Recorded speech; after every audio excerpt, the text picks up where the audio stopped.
Ladies and gentlemen, Palantir Technology is absolutely soaring today. How high is this going to go? Listen to this big, important clip that Alex Karp comes out to say on Fox Business.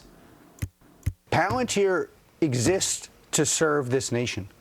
And I mean, we need to know what's working and what's not. And I think that's great for the nation and probably pretty good for Palantir too.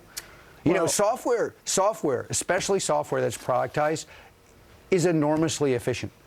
The underlying economics of software is both sides get more. I build a product no one else can build. I sell it to you at a fraction of the cost of building it. I'm happy because I can sell that product everywhere. You're happy because you could never build that. And honestly, if you had $1 billion, you couldn't build it, but you might think you're going to get $1 billion and build it, and of course that doesn't work. Efficiency will not only make everything cheaper. Transparency will not only be cheaper, it will be, the output will be better. And again, the primary basis of the U.S. economy right now is tech. The primary lesson of tech is you get the right people and you spend less. And you get massive output.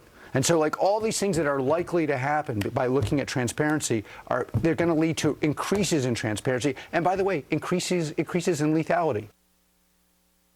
Wow, couldn't say it any better. And the fact that transparency will not only be cheaper, but the development of actual software and this AI software that Palantir is continuing to develop is a win-win situation on both sides. And especially with the new administration that's going to be coming to try to cut governmental spending, Palantir is a perfect opportunity to fit right into that piece of the puzzle that can reduce spending, bring efficiency, and be beneficial not only to Palantir, but for also the government expenditures. Now, big things happening there.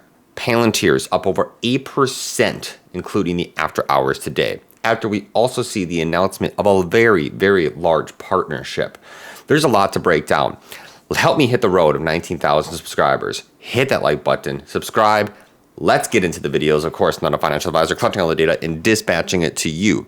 Now, Palantir Technologies closes at 76.34. How high is this going to run? And in the after hours here at 77.50. Pretty crazy here.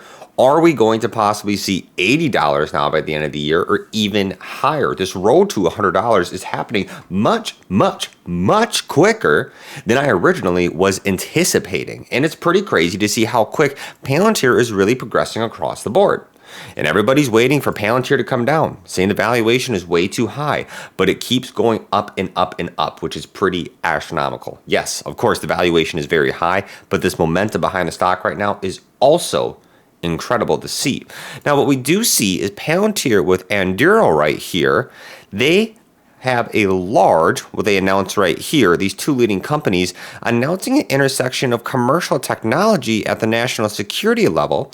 They are launching a new consortium to ensure that the U.S. government leads the world in artificial intelligence, and saying that their goal is to deliver the technological infrastructure from the edge to the enterprise that can enable their government and industrial partners to transform America's leading AI advancements.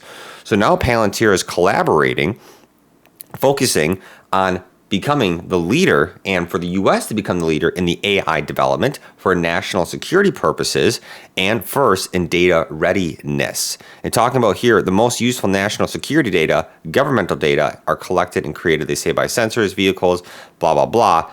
But however, large collaboration that you can see right here, especially these two leading companies right here announcing that they're going to be on the forefront for developing AI in the U.S. government. Big things there, especially as this defense sector is continuing to explode. And now you have veteran traders across the board, and Alex Karp even came out in this interview and said, to everybody that supported Palantir, Merry Christmas, and to everybody that hated on them, enjoy your coal. Funny to see he's coming out here, throwing the humor into it. And on top of this, what Palantir is sitting at, you're starting to see analysts that are boosting price targets even higher. And the fact that during this appearance here with the National Security Innovation Forum a few days ago, we talked about this a few videos ago, talking about how Alex Karp wants America to be around in the next 900 to 1,000 years, and that basically the battleground for AI is right now. That is just kind of the synopsis of what happened and what he spoke out regarding that. And this really shows you that right now, Palantir needs to dominate on the battlefield in terms of security and in terms of national defense. And of course, how does AI get incorporated into that? So you can see he is coming in here with guns ablazing across the board. With this collaboration that you see coming on Fox Business right here, talking about transparency will not only be cheaper, but also will be important for efficiency to be improved across the board. And really, that's going to be important for the Department of Governmental Efficiency heading into 2025 with the change in administration. Now, the Wall Street veteran here on the street is talking about ramping up their price target another 30% for Palantir by really gaining admittance to these different types of things that Palantir is starting to accelerate at. We're seeing rapid expansion, and in terms of not just commercial side of things, a large influx of governmental headlines, partnerships, collaborations that are continuing to really be a big indicator that shows that they will have a lot of involvement, in my opinion, going into 2025. Now, looking into this and what they specifically raised their price targets to, this Wall Street analyst, or this the street analyst here, raising the price target on Palantir to $70 last month, upped it in December, boosting its target to $90 per share. Also focusing on saying that the company is one of the strongest balance sheets that they've ever seen, but is still 151 times forward-looking its earnings. So we know Palantir, a lot of people are selling, a lot of people are obviously buying, looking at the price, and the options activity is also off of the charts. Almost 100 million on trading activity today. Options, what we have for calls, 73,000 at the $77 strike price. Going into next week, we're going to be seeing also a lot of anticipation. You can already see for end of week expirations for next week, 42,000 on the call volume at the $80 strike price. Including the after hours here, people still think Palantir has a lot of room to run, even though things are not making quite sense right now on a technical basis, on a valuation perspective. That is all being completely disconnected from where this momentum is really being pushed right now within this AI boom. When does that actually start to come to more of a reality and a fruition? When does that start to take place in terms of profit taking and correction? Nobody knows. That's why it's always important to do your own research for the risk of downside potential and really understanding what an investment at this point would indicate. Now, talking about that, Palantir has also been one of the top buys among mutual funds. Retail has been supporting Palantir for a long time. However, personally, what I'm seeing is a lot of institutional buying is coming in. They're saying, holy Toledo, did we miss the boat? And I think that's why we're seeing a ton of crazy price push-up right now, a lot of institutional movement. On top of the S&P 500 here rises to a record close on Friday, posing its third straight winning this week. Now, this is after the jobs report, the November jobs report, came out slightly better than expected.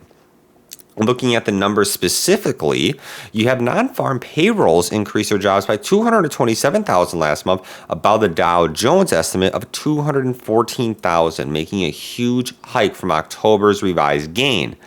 The unemployment rate here nudged up 4.2%. And what this really indicates, and what does this mean, is that following this not too hot, not too cold unemployment data, this is furthering the probability that investors are expecting the federal funds rate to reduce by another 25 basis points.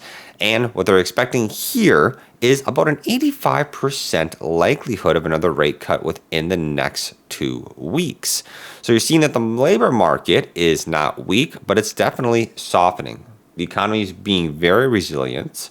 What we're seeing is a soft landing that looks like is occurring and is on its target right now. And investors are eating that up like cherry pie. And what we're seeing is more confidence coming in here. 25 basis points, like I said, that's what they're expecting. We'll see what happens. And previously said here, remember, Jerome Powell came on and said that policymakers do not need to be in a hurry to lower rates too quick. So at any time there is any change from the Fed that was unexpected, that's where we could see more volatility in terms of the downside coming into the market. But right now, the expectations are just so high for another rate cut. We will see what happens. Congratulations to all those Palantir holders out there hitting these all-time highs on a daily basis. It's pretty crazy to see how much energy is behind this stock right now. What do you make of all this? What's your price target for the end of the year? Peace out. Take care. Have a wonderful weekend. And I will catch you guys later. Have a great night.